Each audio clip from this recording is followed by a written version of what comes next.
Well, high school basketball is over. The season is over. And, of course, I hate to see that because a lot of great basketball here in the Midlands. But last weekend, it was a pleasure watching these two guys and their basketball teams getting it done at the CLA, winning a state title. Joining me right now, JoJo English, former Gamecock, is here. Now, Sumter head basketball coach Zach Norris of Keenan is here with me, guys. Congratulations to the both of you. Great, great seasons for the both of you. Now, Zach, it's become a custom with 5 state titles for you. Yeah, that's right, Corey. 5 out of 7. 5 out of 7. And JoJo, your first one had to feel really special. Well, first one as a coach. As a coach. I have 2 as a player at Lower Richland, so that's 3 total. I had to try to catch up with Coach Norris, of course. Well, I want to talk about from a coaching perspective.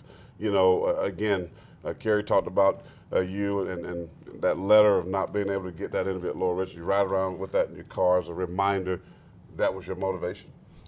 Well, it kind of like sparked me, kind of like when I went to try out with the Bulls, and there was like 40 guys, and Jerry Krause walked in with those 2 jerseys and said there was only 2 spots. Something just clicked in, like, you know, you're not about to send me home anytime soon. And every day was a battle. Every day was like, you know, you didn't want to be the one called upstairs. You know, people don't realize that, you know, it's difficult when you have to play when you're on a non-guaranteed contract. So every day is like, you just never know when it's going to be your last. Yeah. Exactly. So, you know, I during the coaching process, when I actually got that letter, it kind of motivated me to do whatever I had to do to put myself in a position to be able to be a head coach.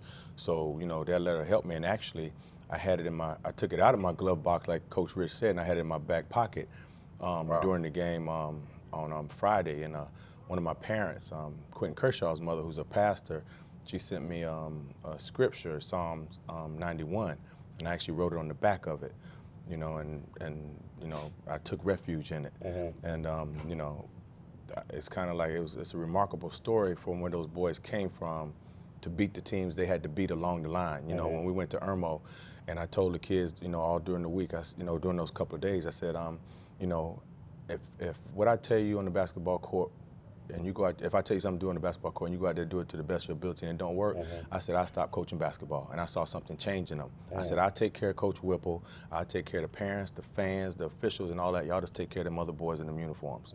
You know, and then when we pulled up there to the school, I said, y'all get behind me if you're a little afraid. Don't worry about it. You know, this ain't my first time in here. Because, you know, I guess I have a different mentality because as a player, I played in front of 12,000 people when I was 17 years old. And I had a dunk contest with Michael Jordan when I was 18 years old. So, you know, being in that atmosphere and being under that kind of pressure really didn't bother me to a certain degree. You know, I had to be strong for those kids that I coach. You know, kind of like Coach Norris. And I have so much respect for this man here because of the way he coached. And I kind of steal a lot of the stuff I do in terms of the way our coaches dress on the sideline, everybody being in the uniform from the coaches all the way down to the managers. I saw Coach Norris' teams do that years ago. In terms of the discipline and holding kids accountable. You know, a lot of people might not understand it, but, you know, we're coaching young men. And life starts when they get out of high school. And we try to give them something life skills that they can carry outside of basketball because, you know, in the real world, you know, they're not going to get you know what, baby, it's not your fault. The referee made the bad calls. The coach didn't feed you. He shouldn't have yelled at you, da-da-da-da. And I told my kids, I said, you know, after the Spring Valley game, I said, you know what, when you get to the point where you say, no, Mom, no, Dad, it's my fault that I missed that layup. It's my fault that I didn't rebound. It's my fault that I didn't play defense. I said, that's when your life is going to change as a person, not a basketball player, when you start accepting responsibility for the things that you can control. And something changed in those kids, man, and I tell you the truth, I can't really explain it. I just know that when I used to go to the gym for practice, they was already dressed and ready on the floor going through, they were on the floor going through the pregame, or pre-practice workouts. So, and then after the lower state final, I said, man, we're going back to training camp. I said, all starting spots up for grabs. I said, on Monday, we're going back to a one-on-one zigzag, shell, 2-hour, you know, go-get-it type practice. Wow. And the kids worked hard. Man, make me fired up. Put my uniform back on if I can fit it. Now, Coach Norris, you, again, you've won several state titles as a coach, and your team is very recognizable here in the Midlands. It's been good for a long time, 5 out of 7, as you just mentioned. Talk about your team, because you started kind of slow. I mean, we thought you'd be one of the better teams, but you kind of started slow, but you got to the ability to progress and get some big wins for you. Well, Corey, we thought we were a year away starting the season anyway because we knew we had some younger guards in there. And we had to get them to kind of play our style of basketball, not just running up and down. And early in the season, we tried to let them run. I tried to cut back the reins a little bit, but they were just tossing that thing all over the place.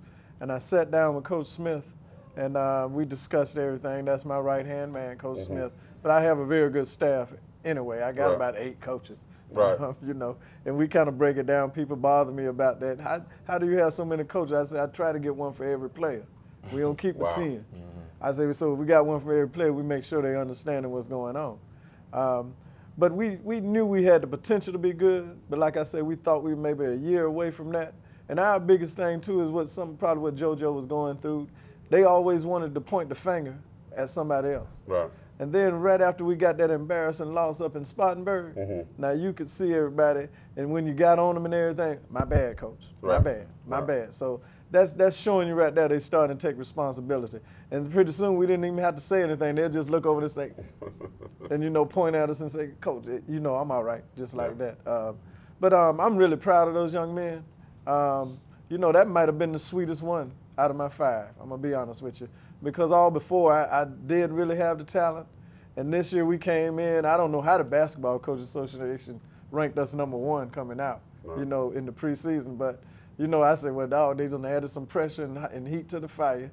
And I told our kids, well, you got a bullseye on your back now, so you got to be able to perform. Right. And I don't think they handled that real well early, you know, but the further they got down the road and they kept looking at the rankings and everything, they said, we're moving up. Like the Jeffersons. I said, well, it don't count until it's over with anyway. Coach will be there, I know. And they just have that belief, and that's the Keenan community anyway. They believe, and they know they're going to win. It's, you know, it's not about the region championship or anything. It's not a successful one unless you get to that state final. Well, that's all that matters. And guys, of course, Thursday night, the final high school basketball overtime. It's one that you don't want to miss. JoJo and Coach Norris will join me with the captain, a team that, a guy I should say, did not have this team anyway, ranked in his top 5. So we'll talk about that on Thursday. That's going to do it for sports. We'll be back in a moment.